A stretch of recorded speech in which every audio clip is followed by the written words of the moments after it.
This is Curtis Cooper here in Portland, here to talk to you on our podcast about the Ballad of Johnny Rose.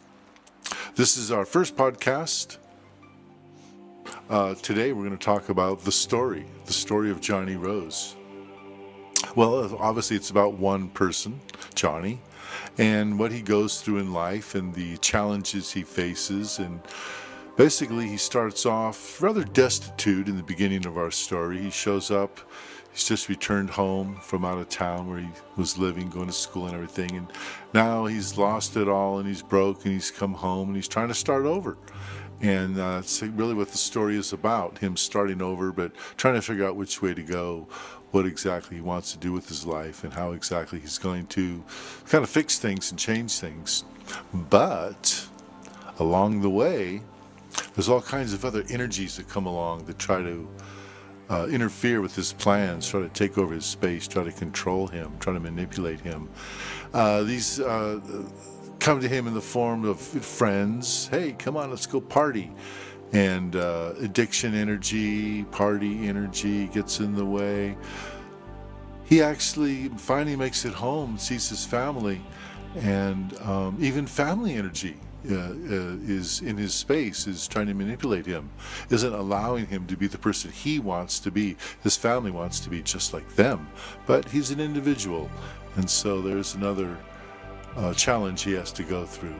And the final energy that we look at, which includes some of the spiritual energy that I'll talk about next, is guru energy, how it manifests in many forms. And when I say guru, I'm not just talking about Indian spiritualists. Here in America, we have guru this and guru that. We have the high-tech guru, the computer guru, this guru. It's a term used for teacher or all-knowing or whatever, our leader.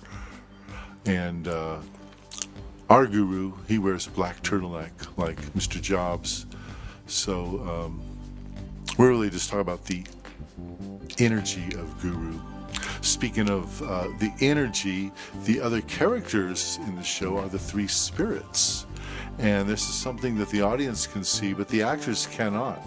And so now we're talking about energy and the problems Johnny faces on a completely different level.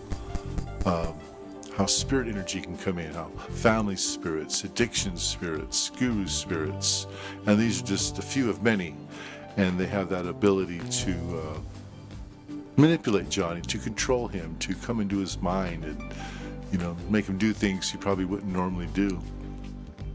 There's several levels of the story going on. There's also the love story. Within our story, we have a secondary character, Jane, who is Johnny's ex-girlfriend. And they have 3 duets in the show. They keep, in the middle of a scene, everybody's dancing along, and then they accidentally come face to face, and they go off and have their little duets. But Jane's moved on, and she has a new girlfriend now, so she's changed teams, and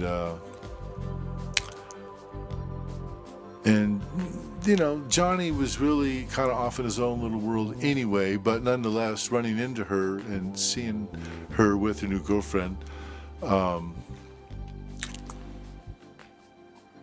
stirs up old feelings, I guess is what I want to say. So he does, it does make him think about what could have been. But throughout the show, there's kind of a reoccurring theme, but it never resolves. This isn't really a love story. So our love story shows the other side of love, more like love lost, the sad part of love. Aw, boo-hoo. But hey, it's real. It's what really happens. The last part of the story that I would want to talk about today is the teachings of the church. Sometimes I kind of compare my show to Mozart's The Magic Flute. In that show, he was accused of giving away secrets of the Freemasons. I don't really see it in the show, in the lyrics. It's more like symbolism throughout, at most. But, in my show, some of these songs I wrote as choir director of the church. Some of these songs I wrote after class when I was in the 2-year clairvoyant program. And so a lot of these songs, well, not a lot, some of these songs, Spirit to Spirit Hello, Let Your Light Shine, Not My Problem, Miracles, some of these other concepts.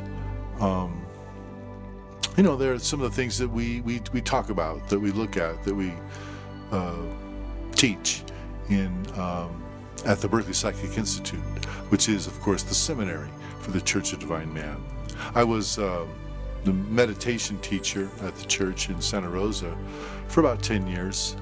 I was also choir director, and so in the middle of all that is when I wrote some of these songs, and so sometimes I couldn't help myself.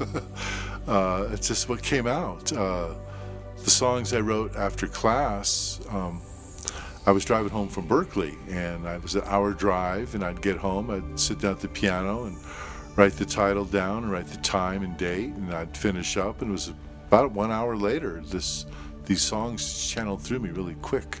So that was always a lot of fun. And there's other concepts throughout.